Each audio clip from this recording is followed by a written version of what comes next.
Այս իշխանությունների հետ ապագա տեսնում եք։ Տեսնում եմ, կործանարար ապագա։ Մի հատ հետաքրքիր բան կա։ Շամշադինում Բերդում գրած է, Բերդում ապագա կա։ Ամենայն հարգանքով բերդեցիներին, բայց ինչի մասին է խոսքը։ Այսինքն ապագա կա, ինչ ապագա կա։ Այսօր ներկա իշխանությունները ինչ են անում։ Այսօր ներկա իշխանությունները հանձնեցին հայացքանի տարածքներ 150,000 արցախցիների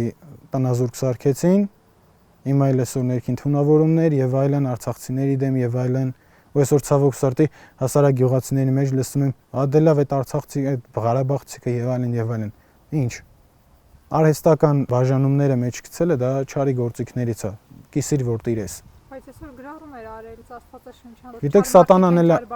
սատանան էլ Աստվածաշնչի մասին լավ տեղյակ, սատանան մեզանից բոլորից շատ լավ է տիրապետում Աստվածաշնչին, ու դրա համար էլ սատանան հենց գրվածքներով փորձեց Քրիստոսին։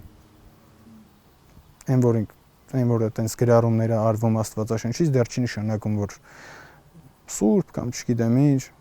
Աստվածաշնչում այդ նույն մարդու մասին բան է գրված գայլա գարան մորթով։